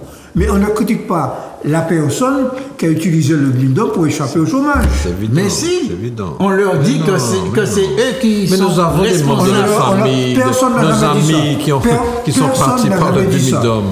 Nos amis, les membres de notre famille. Mais non. On va passer quand même, parce que l'heure avance, hein, il faut qu'on parle des autres sujets. Mais on va passer à un autre sujet. Allez, résultat des tables rondes pour lutter contre la vie chère. Alors là, on est en plein dedans toujours, hein, parce que finalement, il n'y a pas encore de signature. Tout le monde n'a pas signé, je crois. Il y a un désaccord. Non, tout le monde a signé, sauf le RPAC. D'accord. Nous avons le document, là. Tu as le document, nous avons tout ça document. Effectivement, comme l'a dit, en tout cas, l'ensemble des parties. J'ai le document avec les signatures. Malheureusement, le RPAC qui n'a pas signé. En tout cas, le RPAC a refusé de signer parce qu'il y a un désaccord profond entre ce que demande le RPAC et notamment, entre autres, les élus qui étaient présents, dont Serge Letchimy, qui a dit que c'est une ligne rouge. Le fait de demander de mettre cette réduction sur l'ensemble des produits alimentaires. Pour une raison très simple, parce qu'on considère qu'on développe un pays en développant sa production locale. Et on ne peut pas tuer notre production locale en faisant que de l'importation. C'est un système totalement aberrant qui est proposé à ce niveau-là. Et c'est une ligne rouge que les élus refusent de franchir. Et en considérant que déjà qu'il y a un travail très important qui a été mis en place, puisqu'on passe quand même de ce qu'on appelait l'ancien BQP de 147 produits à peu près environ. 34. Comment ? BQP, 134 produits. Oui, à 134 produits, voilà, j'ai dit 147, à 134 produits, à plus de 7000, environ 7000 actuellement, quand même c'est quelque chose, c'est un travail très important, et avec des avancées considérables, que ce soit pour les agriculteurs, en faisant qu'il y ait une partie du POSEI qui est 2 millions d'euros déjà pour aider les petits agriculteurs qui iront faire de l'agroécologie, c'est quelque chose d'important, puisqu'on parle de développer notre production locale, et qu'il y ait une part plus importante de cette production locale dans les supermarchés, mais c'est ce qui permettra aussi de créer de l'activité, créer de l'emploi. On parlait tout à l'heure là de stabiliser nos jeunes en Martinique. Comment voulez-vous, en faisant que de l'importation et en la subventionnant massivement, comment voulez-vous développer votre production locale et créer de l'emploi? Rappelons que dans l'industrie ici en Martinique, il y a environ 8000 emplois, entre 6000 et 8000 emplois. Donc, ce qui fait que c'est important de permettre de créer de l'activité et de stabiliser nos jeunes. Donc c'est un modèle qui est proposé auquel que nos élus, majoritairement en Martinique, ne sont pas d'accord avec ce système-là. Alors, mais est-ce que ce qui a été signé, ça prend effet immédiatement? Ce qui a été signé, en tout cas, il y a un travail qui est mis en place pour que ça puisse prendre effet le plus rapidement possible. Mais il faut qu'il y ait certains décrets qui sortent. Par exemple, ne serait-ce que je prends l'exemple de la baisse de l'octroi de mer. Quand on parle de la baisse de l'octroi de mer sur son application et de la TVA à 0%, il faut que les codes douaniers tout de suite soient mis en place. Et il y a des hypermarchés ou des gens des différents secteurs, ils ont déjà commandé leur matériel, ils ont déjà commandé leurs fournitures, ils les ont déjà achetés, ils sont déjà dans les magasins. Donc en tout cas, les élus et les différentes personnalités travaillent pour que ça puisse être mis en place le plus vite que possible. En tout cas, c'est la volonté de Serge Letchimy que ça soit mis en place le plus vite que possible. Il y aura des comités de pilotage qui seront mis en place, des réunions de travail. Et normalement, dans ce qui était annoncé, en tout cas au niveau de la table ronde, c'est tout le monde espère pour que début d'année, que tout cela soit mis en place et effectif. Que la population voit tout de suite ces différentes baisses et que ce différentiel, comme selon la référence de l'INSEE, que les prix baissent d'environ de 20% sur l'ensemble de ces produits en tout cas. D'accord, on fait un petit tour de table sur ça, Michel. Bon, alors, j'ai reçu ce document, j'ai passé près de 2 heures à le décortiquer. J'en ai fait une analyse critique. Disons en gros que c'est un pas important qui est fait dans la direction d'une solution du problème de la vie chère. Mais il faut des compléments. Alors, je vais prendre quelques exemples. Alors, prendre quelques exemples. Bon. Point numéro 4. Engagements généraux. Réduire les marges en valeur réalisées sur les produits concernés par les mesures prévues dans le présent protocole à travers un gel des taux de marge à l'exclusion des supérieures. gel des marges. Mais on ne parle pas de réduction des marges. Et quelle marge? Quel taux? Bien. Deuxièmement, ok? Alors, autre exemple. Les hypermarchés s'interdisent d'augmenter leurs marges sur les produits concernés en amont et après la signature du protocole. Merci. C'est-à-dire que ils s'engagent, s'interdisent, mais personne ne leur interdit. Oui.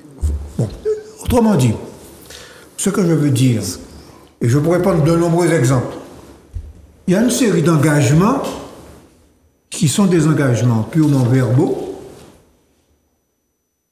mais il n'y a pas de contrainte. Non. Il n'y a pas de contrainte.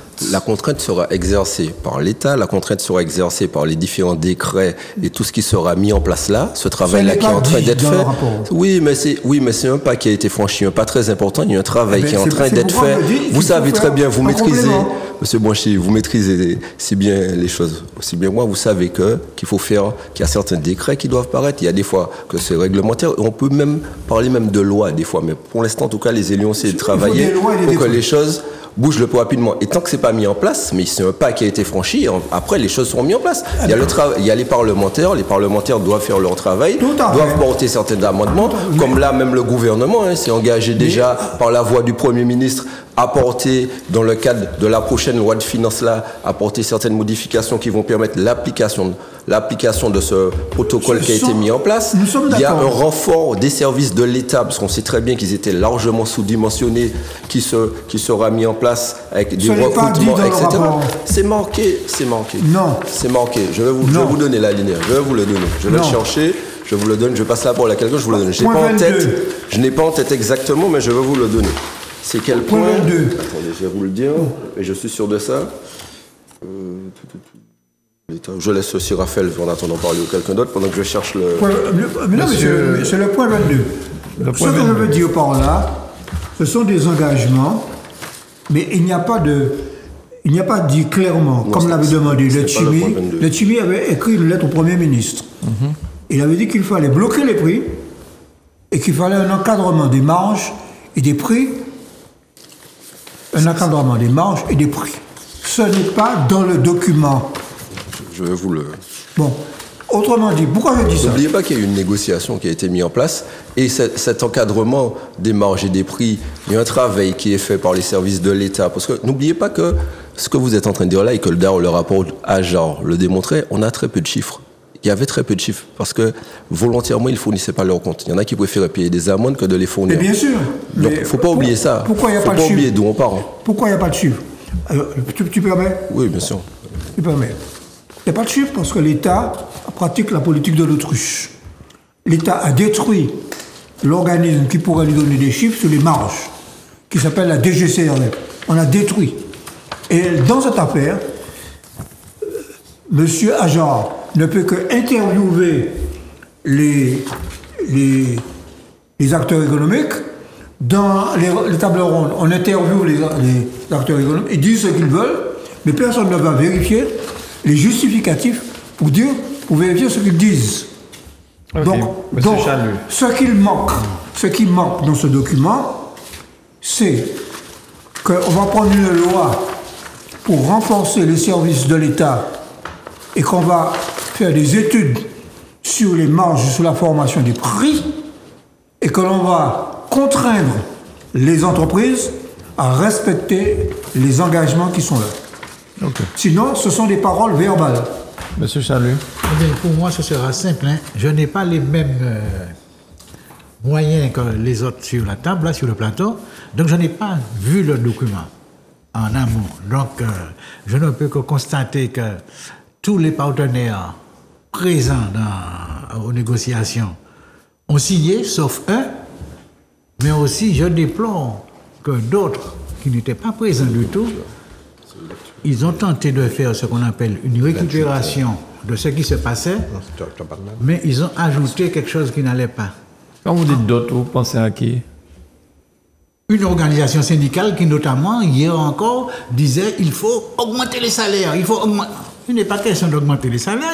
On parle de baisser les prix. On ne peut pas baisser les prix et augmenter les salaires. Les grèves qu'on a tenté de faire, la CGTM a tenté de faire de la récupération, mais en mettant en amont augmentation des salaires. Alors que la demande, c'est baisser les prix. Il y a quand même un certain équilibre à maintenir. Bien. Bon. Ensuite, Raphaël, non, mais je comprends ce que vous dites. En fait, ils ont voulu se griffer sur un mouvement qui fonctionnait, qui avançait. Ils sont venus ajouter des choses qui n'ont rien donné. D'accord. Raphaël? Oui, alors, il faut avouer franchement, les amis, que nous avons fait un pas. Nous avons fait un pas, pourquoi? Parce que, effectivement, en 2009, il était question d'augmenter les salaires, ce qui a été fait. Bon. Les salariés ont été un peu déçus parce que c'est retombé. Et puis, les prix BQP, 134 produits, même pas famille de produits, mais produits, 134 produits BQP. Il faut avouer que moi qui fréquente les supermarchés, je fréquente les marchés aussi, je vais à l'asile très souvent, mais je fréquente les supermarchés. Il faut avouer que ces produits BQP disparaissaient très vite des rayons, tout simplement parce qu'on connaît bien la grande distribution, elle a le savoir-faire, elle réduit sur, évidemment, ses présentoirs, sur ces produits-là, ce qui nous oblige à acheter les autres produits qui sont un peu plus chers. Mais nous avons fait un pas. Même s'il n'y a pas de décret pour l'instant, il n'y a pas d'engagement formel, puisqu'on sait très bien que les engagements de l'État doivent être supportés par, effectivement... En tout cas, il n'y a pas d'engagement formel pour l'instant, c'est normal, mais il y a quand même la parole avec un courrier signé du Premier ministre. Il y a un courrier signé du Premier ministre. Donc, je veux bien, mais tu as parfaitement... Non, mais attends, Michel. Non, mais Mathieu a parfaitement raison. Attends, Mathieu a parfaitement raison. On sait très bien que ça doit passer à l'Assemblée nationale, mais il y a un courrier, certaines choses, mais il y a un courrier signé du Premier ministre. Bon, alors, mais également... À la fin du document, il y a la signature du préfet. Oui, alors. Le préfet représente l'État. Attends, Michel. Le préfet représente l'État dans le département. Il pouvait...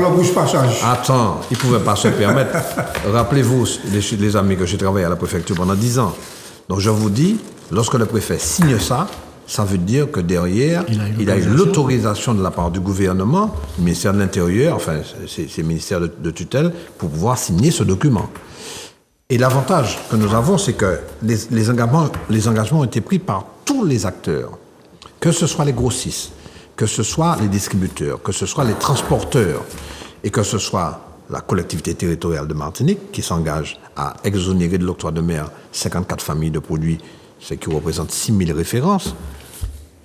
L'État, qui s'engage non seulement sur l'exonération de la TVA, non pas sur 54 familles de produits, mais sur 69 familles de produits. C'est-à-dire que l'État va au-delà des 54 familles de produits. Donc ça veut dire que ça peut représenter, je ne sais pas combien ça représente, mais de toute façon, c'est plus de 6 000. C'est plus de 6 000. Environ 7 000. Bon, environ 7 000. Donc c'est déjà ça, sur 40 000 références. Sur 40 000 références. Et ce pourquoi... Et là, on parlait d'alimentaire. 40 000 références, ça ne concerne pas l'alimentaire. Ce pourquoi Serge Chimi a indiqué très clairement qu'il ne peut pas aller plus loin que les 54 familles de produits sur les 40 000. C'est pas pas plus loin que 6 000 sur 40 000. C'est parce qu'il sait que l'octroi de mer a 2 fonctions. Protéger la production locale. Il ne faut pas l'oublier. Protéger la production locale et financer les collectivités locales. Tout à fait. Parce que ce que les gens ne savent pas ou ignorent, ils s'imaginent qu'il n'y a que les salaires qui sont payés par l'octroi de mer, par le produit de l'octroi de mer. C'est faux.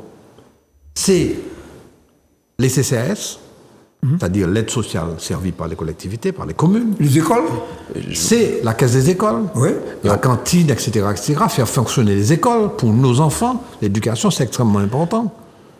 C'est le service territorial aujourd'hui d'incendie et de secours pour permettre à ce service d'intervenir sur les accidents de la route, etc. Et puis les personnes qui sont en demande et qui rencontrent des difficultés en matière de santé. C'est tout ça qui est financé par l'octroi de mer. Ce n'est pas seulement les salaires.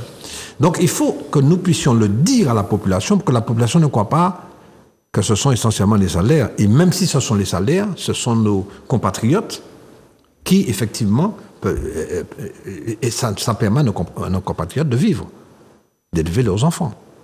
Donc, lorsque Serge Letchimy dit « je ne peux pas aller plus loin que ces 6000 références », il dit « je protège la production locale », ce qui est une réalité, et ce que ne voulait pas entendre le RPRAC, parce que le RPRAC dit quoi ? Je veux que ce soit la totalité de l'alimentaire qui soit concernée. La totalité de l'alimentaire, ça veut dire quoi ? Aujourd'hui, sur les 6000 références, les collectivités, c'est-à-dire octroi de mer interne et octroi de mer externe, perdent 5,9 millions par an. Et même un peu plus même. Non mais bon, c'est l'estimation qui a été faite. 5,9 millions par an. Lorsqu'on sait que les communes, par exemple, le produit fiscal issu de l'octroi de mer représente 250 millions à peu près. Oui. Même ce que perdent ces communes va être répercuté sur les politiques publiques qui sont menées en direction des populations de ces communes-là. Ce sont ces populations vulnérables-là qui vont encore se retrouver en difficulté. Tout à fait. Non, mais je suis d'accord. Donc c'est pour ça que le RPRAC devrait comprendre ça. Le RPRAC dit non, je veux que ce soit sur tout l'alimentaire. Si c'est sur tout l'alimentaire, c'est-à-dire les 40 000 références, c'est-à-dire 40 000 produits, c'est la disparition de l'octroi de mer. Et c'est la disparition de ressources pour les collectivités qui ne pourront plus assurer l'éclairage public, entretenir les écoles, servir l'aide sociale aux plus démunis, etc., etc. C'est ce que ça veut dire. Donc c'est pour ça que je dis, attention, il faut véritablement que des gens puissent dire ça au RPRAC. Il y a un pas qui a été fait. Bien sûr, ce n'est pas complètement satisfaisant, bien entendu. Mais nous avons fait un pas, ça veut dire que l'aménageur, enfin pas l'aménageur, moi je vais dans les supermarchés. Moi quand j'irai dans le supermarché, je vais trouver ces références-là, ces 6000 produits que je pourrais acheter à un coût abattu de 20%. Alors, est-ce qu'on peut avoir, pardon Mathieu, est-ce qu'on peut avoir quelques noms de produits, parce qu'on parle de produits, mais dans la tête des gens, ils savent pas de quoi. Ce sont des familles. Moi je prends un exemple, sans donner des choses directes. Par exemple, pour les pâtes.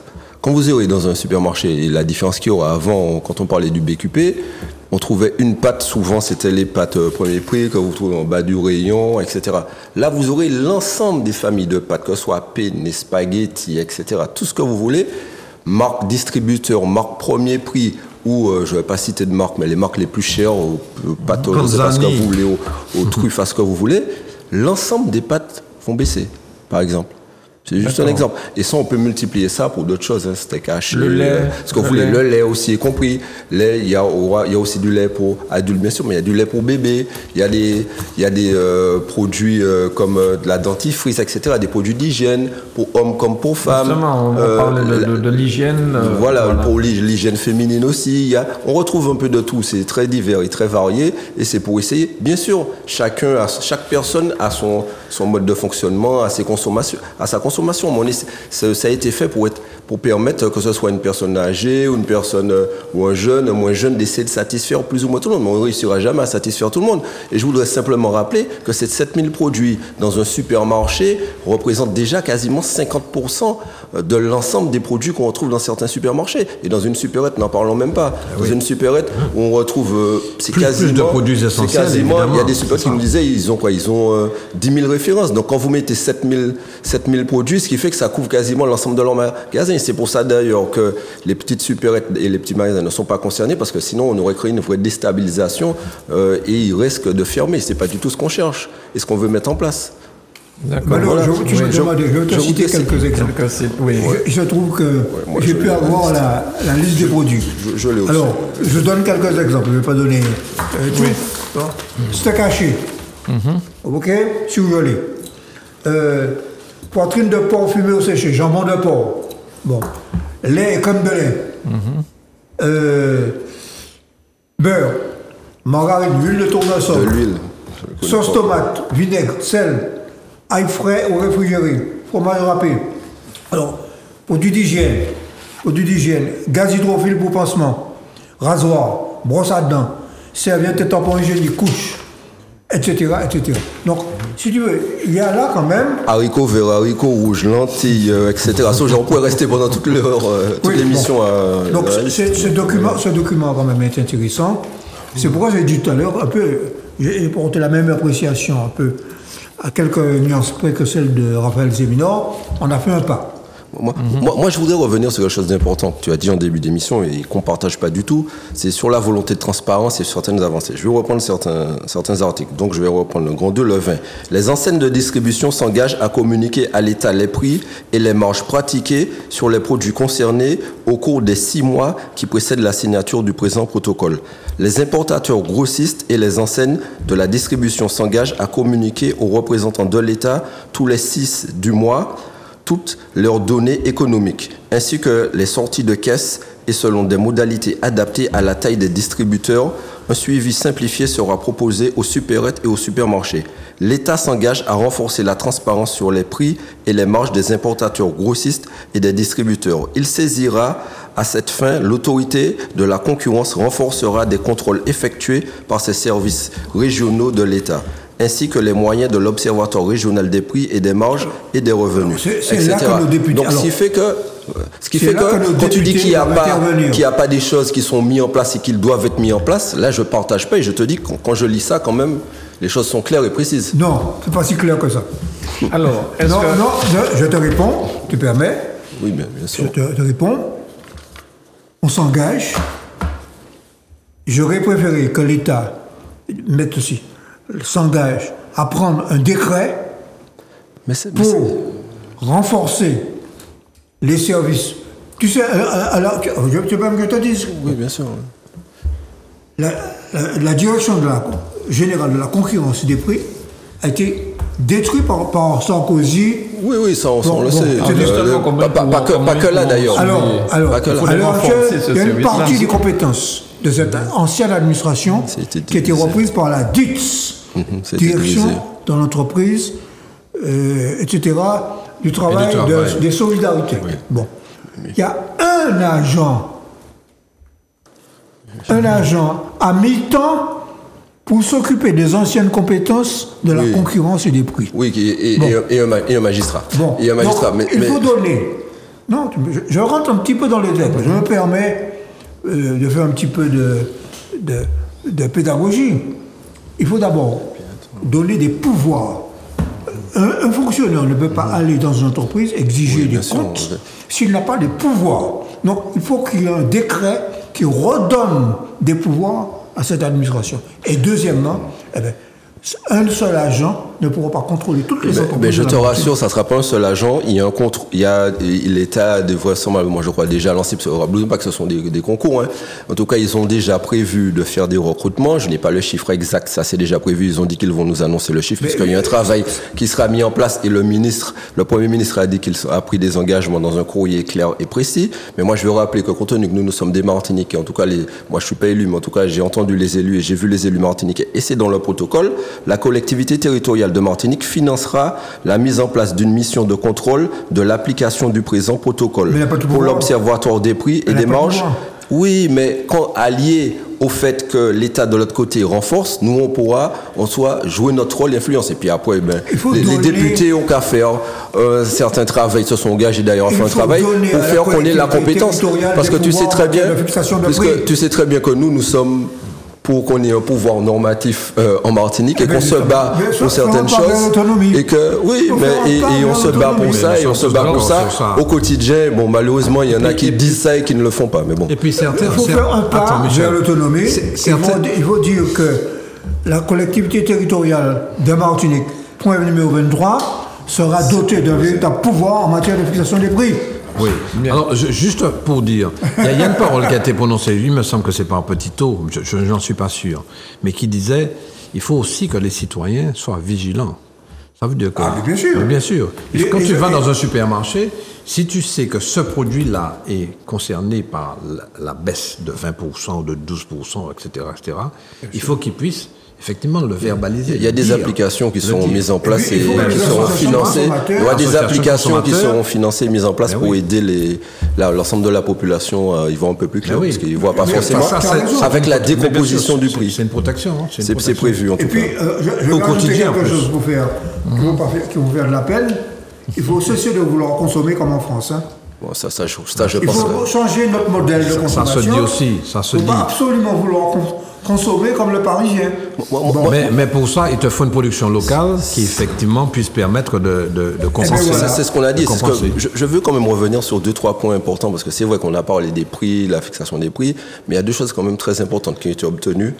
Je veux parler entre autres parce que j'ai parlé tout à l'heure là pour nos petits agriculteurs, en tout cas pour le FEADER, du moins pour le POSI, pour leur permettre de s'installer, de produire local en allant vers de l'agroécologie. Mais il y a notamment entre autres l'élargissement d'aide aux fret pour les produits bruts à transformer en provenance des pays du CARICOM et des Amériques. C'est la première fois. Parce qu'avant, on avait un système où on nous disait qu'on nous finance et qu'on aide nos entreprises seulement s'ils font venir des produits de l'Hexagone. Si bien qu'on trouvait par exemple un café qui part des Amériques, qui retourne en France, qui repasse par le Havre pour retourner ici, voilà, et qui peuvent pas, voilà, pourquoi? Parce qu'il n'y a pas de financement. Et là, pour la première fois, et c'est un travail de longue haleine que, en tout cas, Merne, Serge Letchimy et son équipe, qu'on puisse travailler et converser avec nos pays de la Caraïbe. Parce que c'est totalement aberrant qu'on ait une matière première qui est à proximité et qu'on doit aller la chercher en Europe, bien loin, pour qu'elle soit financée. J'ai cru comprendre que quelqu'un parlait de ça aussi pour l'essence. Il disait qu'on pouvait peut-être se ravitailler tout point et ça coûterait moins cher. Non, c'est pas si simple.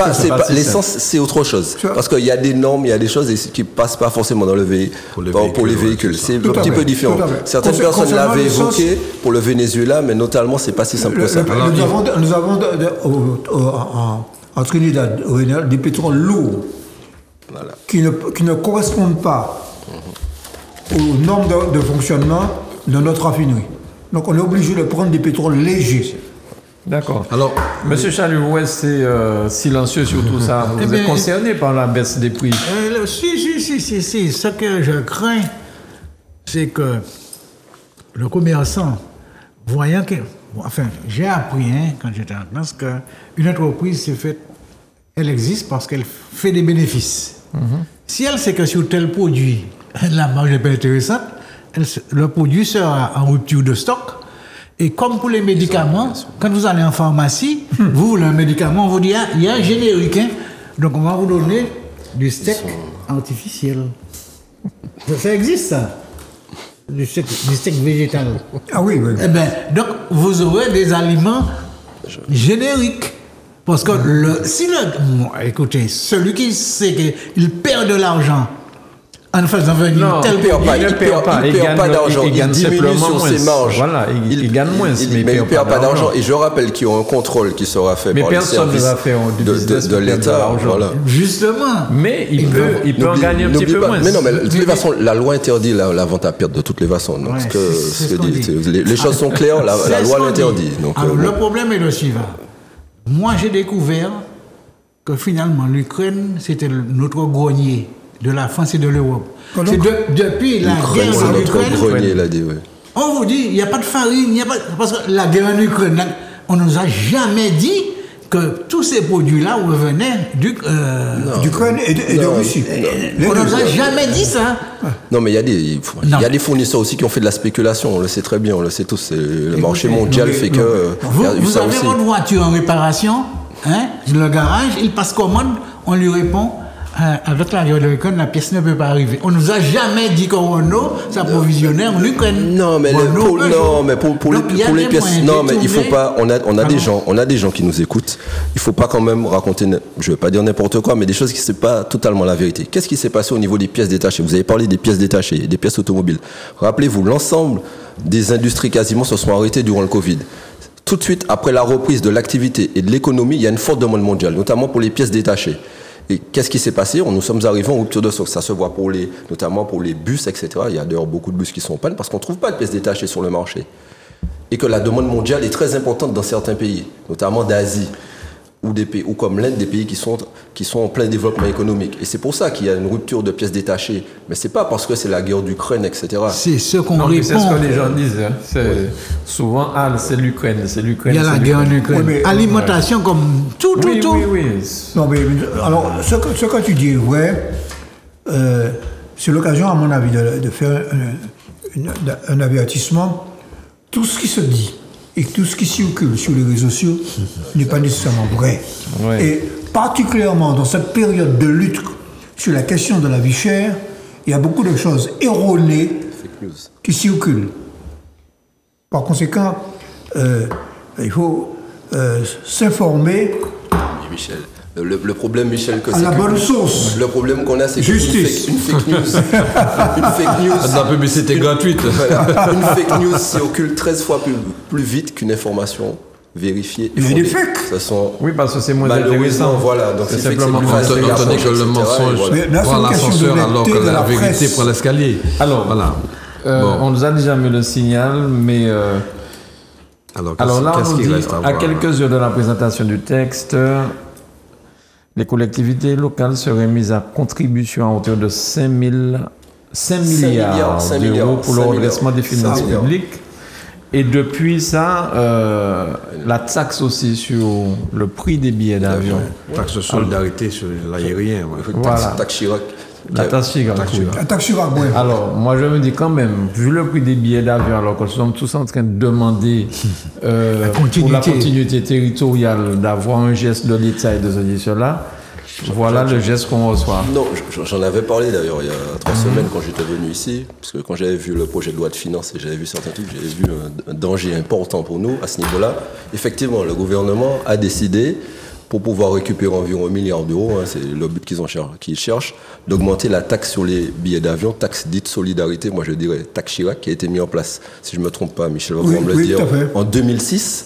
Pourquoi ? Parce qu'il ne faut pas oublier pourquoi il a mis en place cette taxe. C'était ils n'avaient pas actionné, ils avaient mis ça en place. Oui, ça avait été mis en place. Par contre, je ne sais pas si les recettes de ces taxes ont été orientées pour les pays en développement, notamment pour la lutte contre le sida. C'est pour ça que cette taxe avait été mise en place. Je ne suis pas sûr qu'en tout cas qu'il y ait eu cette orientation, je ne sais pas, je ne me prononce pas, je ne sais pas ce niveau-là. Mais c'est quoi ?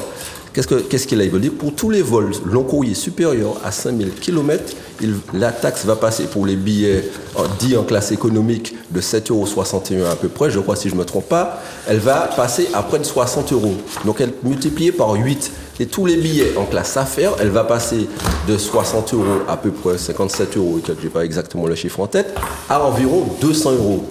Quand on sait qu'ici, qu'on paie déjà nos billets très chers et on parle de vie chère, etc., mais on a de vrais soucis de déplacement en termes de continuité territoriale, et c'est quelque chose de grave. Quand on en parlait d'ailleurs, il n'y a pas longtemps, on se disait que ce n'est pas normal que pour la continuité territoriale, que pour la Corse, que l'État mette 220 millions d'euros, parce qu'on disait 180 millions d'euros, mais c'est 220 parce qu'en 2023, ils ont obtenu un accord suite à un mouvement, ils ont eu 40 millions d'euros de plus, donc 220 millions d'euros, et que pour l'ensemble des territoires dits des Outre-mer, c'est entre 40 et 70 millions d'euros. Donc il y a un vrai souci à ce niveau-là. Oui. Et on a de quoi être inquiet.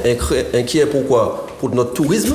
Parce que les gens, quand ils vont voir des taxes aussi qui sont aussi importantes et que leur billet d'avion coûte plus cher pour toutes les distances supérieures à 5000 km, eh bien ils iront dans leur secteur. Mais pour nous aussi, Martiniquais, on aura de plus en plus de difficultés encore à se déplacer, à aller voir notre famille dans l'Hexagone pour un enterrement, pour des problèmes de santé. Quand on sait qu'ici, qu'on attend un spécialiste des fois près de 6 mois avant d'avoir des rendez-vous et qu'on doit partir. Donc, ce qui fait que c'est quelque chose de très effrayant. Est-ce que finalement l'État... 5 milliards d'euros pour le redressement des finances publiques pour les collectivités, précise-le, pour les collectivités. Sur les 60 milliards, de... Non, mais...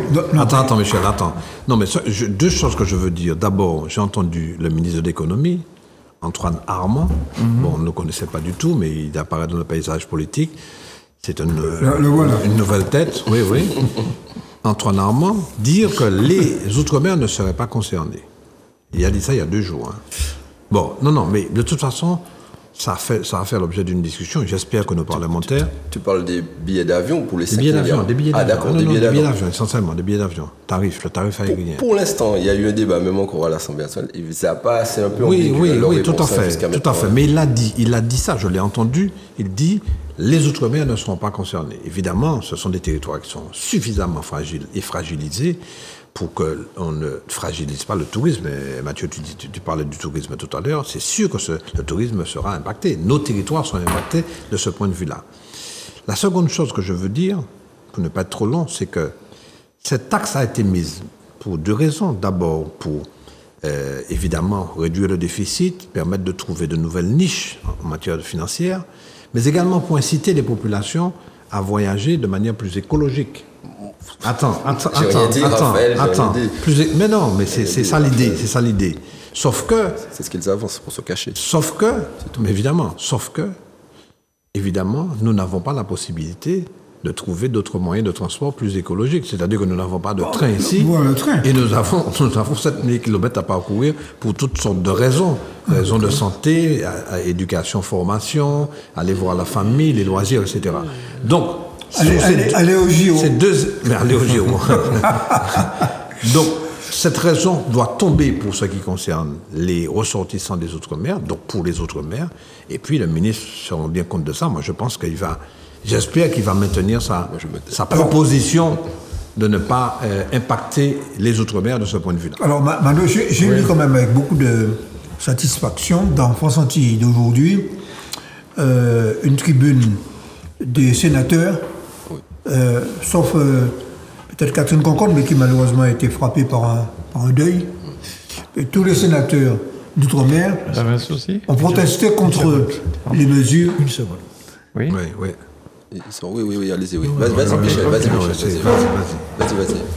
Les sénateurs ont protesté contre, d'une manière générale, les mesures qui concernent l'outre-mer dans le budget de l'État. Bon, y compris ceux dont nous parlons en ce qui concerne le billet d'avion. Moi, je crois que là, en gros, ils disent la chose suivante. Que l'État cherche à rééquilibrer ses comptes. Ce n'est pas l'outre-mer qui a provoqué la dérive et le déficit actuel de l'État. Ni les collectivités territoriales, d'ailleurs. Ni les collectivités. Bon. Et par ailleurs, ils disent que ce sont des territoires qui ont besoin encore d'infrastructures, de soutien au développement et de changement de modèle économique. Donc, j'ai trouvé ça intéressant que pour une fois, il y a des sénateurs de différentes tendances politiques. Ils se sont mis d'accord pour signer ce texte qui a paru dans France Antilles d'aujourd'hui. Moi, je voulais juste rappeler très rapidement, parce que ce qui me fait sourire, c'est Raphaël un peu parler d'écologie, que l'État avance en tout cas quand il veut mettre en place cette mesure. Mais comment parler d'écologie quand on sait que là, quasiment l'ensemble du parc automobile sera touché par une taxe qui vont rajouter un malus sur les voitures dites polluantes. Mais sur les voitures dites polluantes, 85% du parc sera touché. Donc ce qui fait que l'ensemble de la population, quasiment, quand il voudra acheter un véhicule, aura une taxe. En disant, ils avancent que c'est pour faire les gens aller vers des mesures écologiques, vers des voitures plus propres, notamment des voitures électriques. Mais parallèlement, qu'est-ce qu'ils font? Ils baissent les aides sur les voitures pour l'achat de véhicules électriques. Donc on voit bien l'ambiguïté. La seule chose qu'il y a, c'est faire des économies et créer des impôts. Et quand on disait qu'au départ, il y a environ, comme Michel Barnier au départ disait que ce sera que les classes moyennes et que les personnes ne vont pas être touchées par cette augmentation d'impôts, on se rend compte qu'au quotidien, que pour l'instant, c'est faux. Alors je veux rapprocher... Dernier mot et puis on arrête. On va arrêter. Alors je veux rapprocher ça à la situation de nos collectivités locales. Communes en l'occurrence, le PCI, etc., nos établissements publics. Il a été indiqué très clairement par un rapport Patient Cazeneuve, un sénateur guyanais et un député de France hexagonale, que nos collectivités locales étaient sous-financées. Ça a été établi. Et ça a été établi à 200 millions d'euros. On nous enlève maintenant 250 millions d'euros. Ça, 250 millions d'euros prévus sur le projet de loi de finances 2025. Mais comme il nous manque déjà 200 millions d'euros, ils ont souhaité nous donner 80 millions.